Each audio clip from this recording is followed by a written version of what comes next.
আসসালামু আলাইকুম, welcome back to my another new blog. চলে আসলাম আপনার মাঝে একটা নতুন ব্লগ নিয়ে। সকাল সকাল আমার ছেলের স্কুলে চলে যাচ্ছি। আসলে ওর একটা খাতা শেষ, তাই সকাল সকাল আমার নামতেই হলো।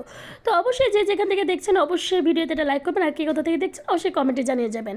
রাস্তার কাজ চলতেছে, তার জন্য একটু ইগনোর করবেন। আমাদের রাস্তাটা আসলে এখানে হাঁটতে একটু কষ্টই হয়, যার জন্য আপনাদের দেখাচ্ছিলাম যে এই ইটগুলোতে পা লাগলে পিছলিয়ে পুছলিয়ে যায়, পা খুবই কষ্ট হয় হাঁটতে।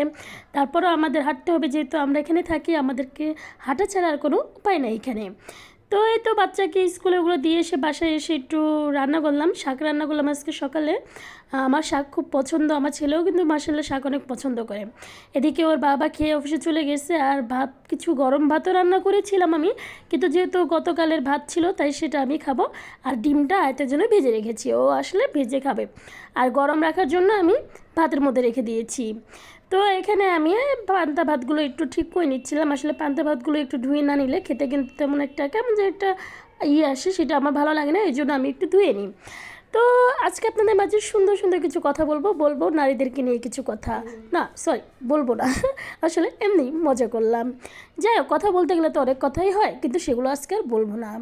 আজকে ভাত খাবো, অনেক দিন পরে পান্তা ভাত খাবো। যদিও আমার অনেক ঠান্ডা, এই ঠান্ডার মধ্যে পান্তা ভাত খাওয়াটা একদম ঠিক না, কিন্তু যেহেতু ভাতগুলো রয়ে গেছে, যদি এমনি রেখে দিয়ে কেউ খাবে না, এটা নষ্ট হবে। তাই দুটো শুকনো মরিচ ভাজা দিয়ে আমি খেয়ে নিব, না হয় কিন্তু ভাতগুলো নষ্ট হয়ে যাবে। ফালাতে ভালো লাগে না ভাত। আসলে আল্লাহ রিজিক দিয়েছে, সেই রিজিকগুলোকে নষ্ট করা আসলে মোটেও ঠিক না। তো এর জন্য নষ্ট করবো না, তাই টিভিতে একটু আমার পছন্দের কিছু গান ছেড়ে তারপরে খেতে বসবো। আসলে সবসময় আমি গান শুনি না, মিথ্যা কথা বলবো না, মাঝে মধ্যে একটু গান শুনতে ভালো লাগে। তো আজকে একটু গান ছেড়ে তারপরে খেতে বসবো। কী আর করার, যেহেতু একা একা ছিলাম, আয়তো ছিল না পাশে, তাই চুপচাপ বসে কিছু দেখাও হলো, খাওয়াও হলো। তো এই তো গান ছেড়ে দিয়ে এখন আমি ভাত নিয়ে টেবিলে চলে যাব, টেবিলে বসে খাবো। আমাদের টেবিল থাকতেও মাঝে মধ্যে বেশিরভাগটাই খাটে খাওয়া হয়, কেননা ওখানে এখনও ফ্যান সেট করা হয় নাই ডাইনিং রুমে, আর হলো ওখানে টিভি নেই। তো যে কারণে দেখা যায় আমি যখন একা খাই বা আয়াতকে নিয়ে খাই, মাঝে মধ্যে ডাইনিংয়ে খাওয়া হয়, বেশিরভাগটাই দেখা যায় ঘরেই খাওয়া হয়। আসলে ঘরে খাটের খাওয়া তো ঠিক না, কিন্তু তারপরে খাওয়া হয়ে যায়, কী করবো বলেন। স্বভাব যে সহজে তো আর যায় না, আসে না, সবাই মেয়ে মানুষের সব কিছু নষ্ট হয়, আমাদেরও সেই অবস্থা। যাই দোয়া করবেন, যেহেতু শুরু করেছি, টেবিলটা কিনেছি বেশ কিছুদিন হলো, আস্তে আস্তে হয়তো অভ্যাস হয়ে যাবে। একটা ফ্যান নিয়ে নেব, ফ্যান নিয়ে নিলে আস্তে আস্তে এখানেই খাওয়ার অভ্যাস করে নেব সবারই। খেতে তো বেশি সময় লাগে না, যেটুকু সময় লাগে সবাই মিলে বলবো যে এখানেই খেতে, ঠিক হয়ে যাবে আস্তে আস্তে, আসে এটা করি এইটাই।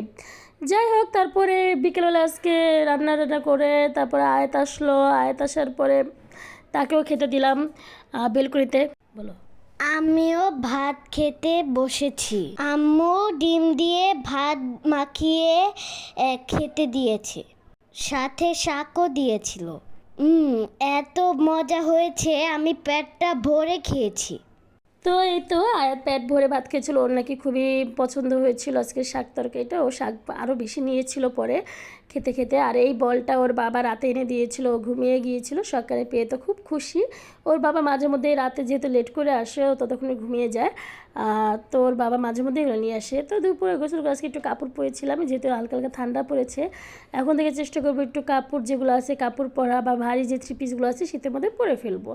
তা নাহলে না এগুলো থেকে থেকে নষ্ট হয়ে যাচ্ছে, পরলে আর এগুলো নষ্ট হবে না, এখন থেকে তাই করব ভাবছি। তো তারপরে আর কি ঘরের কাজ করতেছিলাম, কাপড় চোপড় আর শীতের কাপড়গুলো ধুয়েছিলাম। আসলে যেহেতু এখন রোদ আছে, যখন শীতটা পড়া শুরু করবে তখন কিন্তু এত থাকবে না, রোদ থাকবে না, তখন ভালোই ঠান্ডা থাকবে, তখন শুকাবে না সহজে। এর জন্য আমি কয়েকটা যেগুলো পাতলা হালকা শীতে প্রথম শীতে পরতে হবে সেগুলো আমি সব ধুয়ে রেখেছিলাম। আর পরিশেষে আজান দিয়ে দিয়েছিল, তখন গাছে একটু পানি দিয়েছিলাম মাগরিবে। তো এই পর্যন্তই, ভিডিওটা আর বড় করবো না। অবশ্যই যারা এই পর্যন্ত দেখেছেন তারা অবশ্যই ভিডিওটা লাইক করবেন, কমেন্ট করবেন, বেশি বেশি শেয়ার করবেন। আর যারা সাবস্ক্রাইব করেছে তাদেরকে ধন্যবাদ, যারা সাবস্ক্রাইব করেননি তাদেরকেও ধন্যবাদ। অবশ্যই অনুরোধ করবো সাবস্ক্রাইব করে দেবেন চ্যানেলটিতে, আর এবং আমার সাথেই থাকবেন, আমার জন্য দোয়া করবেন। আমি আপনাদের সকলের সাথে আছি, যারা যারা কমেন্ট করবেন জানিয়ে যাবেন, লাইক করবেন জানিয়ে যাবেন কমেন্টে, আমি সবার পাশেই আছি, সবার সাথেই থাকবো।